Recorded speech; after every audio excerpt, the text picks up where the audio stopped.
in the summer, I went through different progressions of what I worked on. I think at the start of the summer, I wanted to improve my, three-point jump shot. So that's kind of what I focused on in the beginning. And, working with my dad, with my coaches, everybody, watching film, breaking it down, because I didn't feel like last year I shot the ball as well as I wanted to. And then after that, I kind of moved towards just, improving my strength and quickness and athleticism. And I think that, was obviously getting in the weight room with Bill Maxwell and working at home when I was back home, just, trying to improve myself in that way. That's kind of where I took the largest jump. I gained a lot of weight, and I just was, lifting weights I had never lifted before, just because I kind of dedicated myself to, eating better and lifting and doing everything I could to become stronger. Because I knew, to play at this level, you have to be, especially in the paint, you have to be really strong. And I think that was one of the areas I wanted to improve from last year. And then, kind of towards the end of the summer, I was just trying to focus on my defense and getting plays quicker, so I could just, stay out of foul trouble as much as possible. I think last year, there were a lot of games where, I was forced to go to the bench, in the first half, and I tried to limit that as much as possible. And that's just by being aware and getting to places sooner and not reacting to what happened, just kind of, knowing where you need to go, beforehand. He had a really good freshman year and a really good sophomore year. So his development and his incredible productivity this year is not surprising, especially in light of the fact that he had major surgery right before the season started last year. Yes, his role is different now, without Tyler Cook. He is the focal point of our low post offense, and he welcomes that responsibility. But the thing that I love about him is he stretches the floor and makes threes. He makes perimeter jump shots. His passing is much improved. He knows he's going to get double teamed. He's finding cutters. He's finding shooters on the weak side. But he's just relentless. I mean, you think about points, rebounds, and the consistency with which he does that. He puts incredible amount of time in the summer, in the off season, in the preseason. He's in the gym all the time. He's in the weight room all the time. And even when he goes home, he's grinding. Whether it's he's working out with the Washington Wizards, or when he goes back home to Bosnia with his mom's family, he's in the gym training. He is incredibly focused on being great, and that's why he is great. Iowa needs a basket. They go inside to the big fella. Garza scores off glass. I knew I had to step up into a bigger role after the loss of, Tyler Cook. And, I just tried to get myself as prepared as possible for this moment.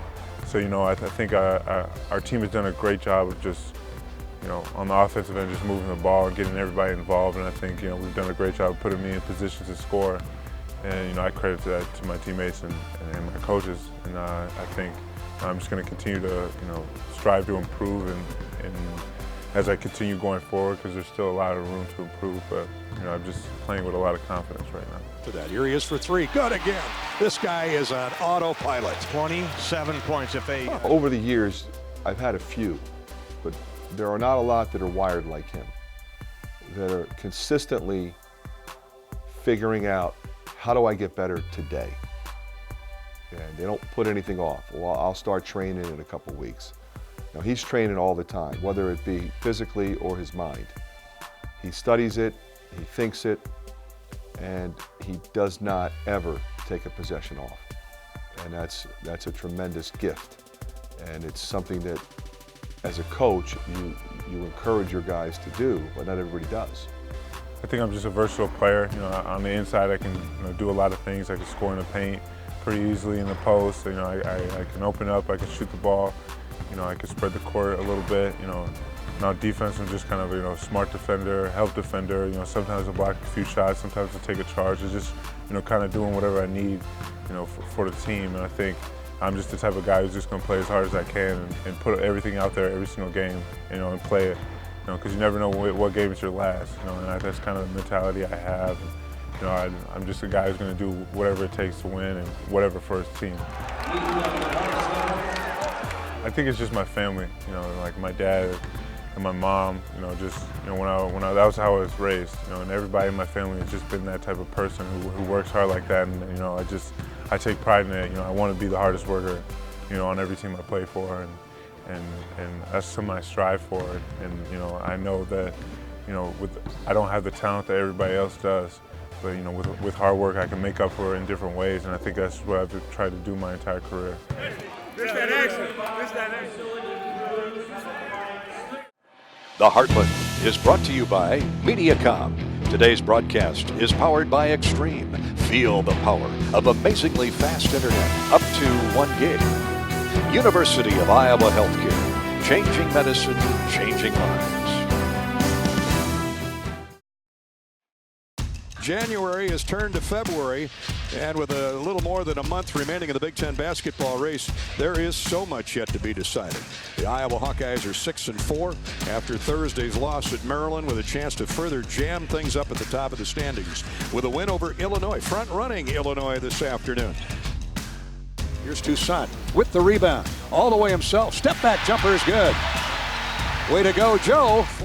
Apparently they're going to let him play. Frederick for three, it's good. Toussaint back quickly for the Hawkeyes. Connor McCaffrey's open in transition. He nails a three. Connor with a big tray. Evelyn running a lot of screens for Frederick. Baseline. He drives inside, reverse layup. There it goes. Down. That's a lot of heavy lifting for C.J. Frederick. Did all the work on his own there. Boy, he did. He got a little guy, Trent Frazier, that is in his back pocket. But Greener hands off to Evelyn with 5 to shoot. Hemsel for McCaffrey, his long three. Good, he rattled it in, almost out of desperation, but he knew he had a couple ticks left, planted the feet, squared the shoulders, and rattled it in. Connor's got 2 threes. Yeah. Hawks drive inside, left of the key. Here's Hemsel, drives inside, baseline left, now drop step in the lane, gets it across the lane to Garza, score in a basket, and a free throw coming. Cordell Pemsel did all the work. Luka drew the foul on the basket. Connor's moved to the point now. Connor McCaffrey running the show.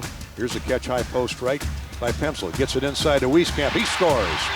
Hawks back down 2. Garza with a catch. Whirls into the paint. Scores off glass. He's on fire now. Look out. Great anticipation by Connor. He takes it all the way himself. To the trailer, Garza. Hits a three. Well, if he's not the best player in the Big Ten, you got to tell me who is. no, he is the best player in the Big Ten. Luka Garza, 11 straight points by my book there. Iowa with Frederick dribbling the basketball. Now to Creener. A pitch to Garza. Here's Wieskamp on a baseline cut. Gets the feed from Luka and lays it up and in. And a free throw coming. Connor McCaffrey nearly threw it away, but Toussaint reached back and grabbed it. Joe with a jump shot from the free throw line, no good. Garza offensive rebound, reverse layup, good. See what the Hawks can come up with. Garza left of the lane, drives into Coburn, double team. Gives way to Toussaint, now to the wing and C.J. Frederick. 10 to shoot, C.J. drives in, hits the soft floater. What a beautiful move. A strong move too. He put his body on the defender and bumped him out of the way, creates some space. Garza double teamed as soon as he touches the ball. Drives hard to the baseline, drives in and dunks it around Benishvili. He actually used the baseline for protection that time and rubbed off one of the defenders. Well, that was easy that way, and I'm sure Brad Underwood sees that Georgi Benishvili is completely overmatched when they go one-on-one with Garza. Hawks running, trying to run anyway. Evelyn brings it down floor. And let's fly. Good! CJ. Top of the circle, C.J. Frederick. On the dish from Bakari Evelyn. Iowa struggling for the moment at the foul line. Here's C.J. Frederick. Push-up jumper, good from the foul line. McCaffrey backs the dribble in. Throws out top for Garza. Three is good. Luka Garza strokes a three. Splashdown by Garza.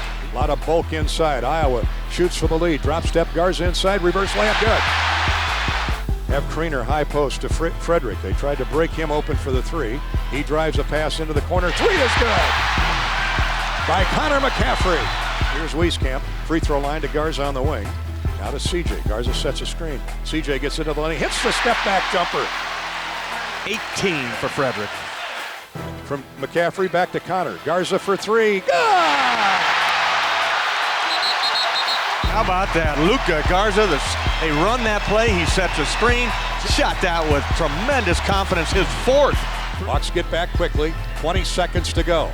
There's a drive inside and a layup missed by Benishvili. Garza with a rebound, which gives him another double-double.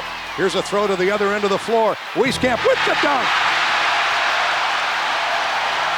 That seals the envelope. That's it. 72-65. The Hawkeyes knock off Illinois.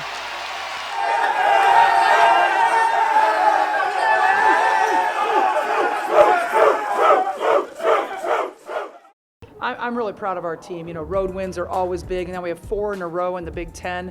I think that's really, really important if you want to be talked about in the conversation at the end of the year. So, road win, doing it without Monica, our starting center. I thought Amanda and Logan did a tremendous job inside battling against their big players, you know, when we were totally undersized.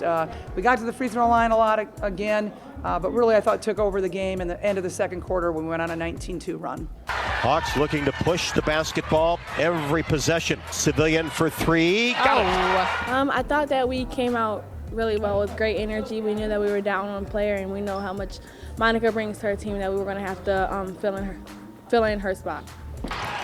Here's Mackenzie Meyer all the way to the basket. Stops. Nice. Hits it.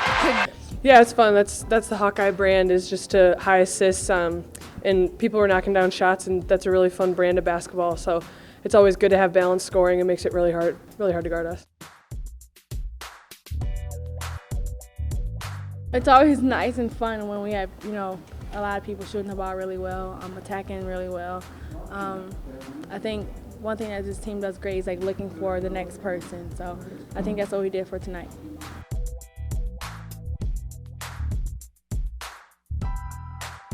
I love the double figures. You know, that's so important for us to have that balanced scoring, because you're just so much harder to guard when we have that balanced scoring. Yeah, any road game in the Big Ten, getting a win on the road is really important, and we got it done today. And it was good stretches for a while, and we had some lulls for a little bit, but at the end of the day, we got it done. That's all that matters. Hawkeye pride! 1, 2, 3! Hawkeye pride!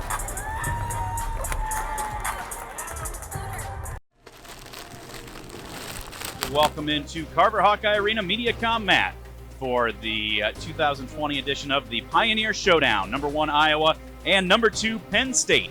I got here before any fans. It was a sea of gold, and it felt bright. It felt awesome. I've never been a part of a dual meet that has had this much excitement wrapped around it, from the standpoint that it sold out 2 months in advance. Boy, oh boy, I don't know about you, Steve, but I got goosebumps. This is awesome. We are underway, and right away Spencer comes out onto the head, looks for that carry, comes up with an underhook, slips right behind for the 2. Drives that arm. He's already looking for near falls. He's getting them. These fans know what's coming here, and he's going to pull him back towards himself. More near falls. Love it. That's a dual meet. That's a heavyweight boxing match. Fist fight. And not a fist fight, because you get in trouble for saying that, but it's a fist fight back and forth. 16,000 people, whatever the crowd was. I don't think anybody left, do you? 14-10 in favor of the Nittany Lions. 174, another 1 versus 2 matchup. Mark Hall for Penn State against Iowa's Michael Kimmerer. I mean, it doesn't really change. You got to stay in your match. I saw we were down big, and it doesn't change what I got to do. You know, I got to go out and wrestle and do what I trained to do. And if we were getting blown out or we were winning, it doesn't change what I got to do out there. Now Hall trying to do a spin. We almost catch the leg, cut off to the double, and take him down for 2. 2 takedown, Kimmer! Capping our left ankle. We're working up to our feet. Switch back in. 2 reversal! Yes! That's even better. Heck yeah! Here's the thing, our fans will reward you with applause. They will shower you with applause if you do your job.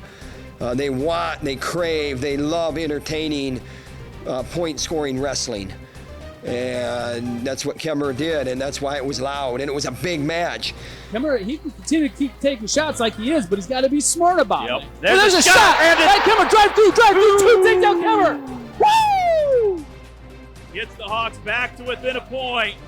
14-13. That is huge. Place MVP is loving it. 35 to go. Hawks down 17-13. There's a shot by Warner. Head to the inside, trying to cut the corner here. Get close. There you go. And there's 2. We move 2 heavyweights to close things out. It all comes down to this. Tony Cassiope for the Hawkeyes. Seth Nevels for Penn State. There's a shot by Cassiope, gets in on a shot. Nevels bouncing around, trying to defend this. Cassiope pulled down to the mat and a wizard. Tony trying to adjust. Now Nevels with the spin and gets around behind us. Cassiope stands up, trying to hop around. Cassiope bouncing around, showing some serious athleticism. Now almost doing the splits. You know, I just kept wrestling the position. Never stopped wrestling. I mean, I should have got the finish early in that position. Should have never let it come to that. Got to keep working there, but they're good there. You know, you saw it in a lot of matches, they were good there. But I just kept wrestling. That whizzer still thrown in. No takedown yet. As Tony still has that whizzer. Now he turns back in. Pushing to and Nevels. takes him over. Takes a 2-point takedown on Nevels. And he's got a chicken wing in. How amazing was that? Oh my goodness gracious. Holy smokes. You know, I was just satisfied to, you know, do my part. Just wrestled my whole match, wrestled hard. Be smart. Slips around behind. Two and takes him takedowns down. for Soapy. 5-0 is the lead in favor of the Hawkeyes. That is it. They pull it out, Stephen Grace. 7-0 is the final score. Hawks come from behind to win by a score of 19-17 over the second-ranked Nittany Lions in the Pioneer Wrestling Showdown. Yeah, 7-0 that last match. Anyway, hey, thanks. Rock and roll. Hey, those fans, I love it. I love it. Go Hawks. The Heartland is brought to you by U.S. Cellular. Avoid breakdowns in coverage with U.S. Cellular. Hy-Vee, where there's a helpful smile in every aisle. Hy-Vee proudly supports the Iowa Hawkeyes. First of all, I can't stand up here and not talk about momentum and all the momentum throughout the department, whether it's athletically, academically, and fan base. Our fan base is energized, re-energized, continue to be energized. So I certainly won't go through all the sports and talk about their successes, but wow, what a run, you know, as recently as yesterday in Carver Hawkeye Arena, Friday night in wrestling, and just seeing, you know, what Kirk and the football team did this past year, but now for several years. Watching Lisa's team last year go to the Elite Eight, win the Big Ten championship.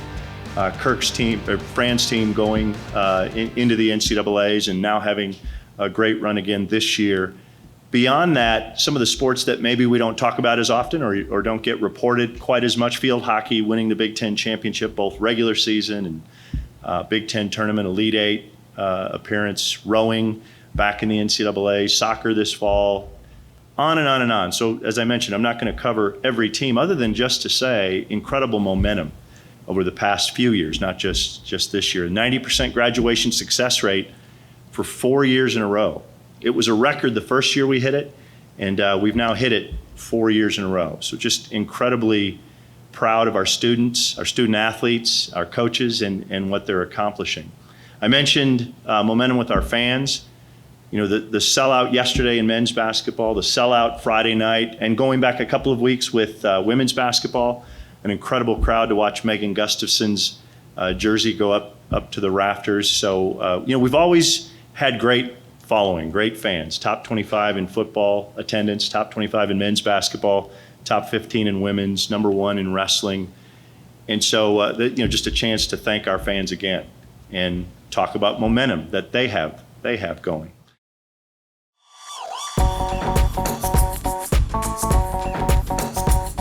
Latham High-Tech Seeds is proud to partner with the Iowa men's basketball team by raising money for every free throw made by the Hawks all season long through the Hawkeye Charity Stripe promotion.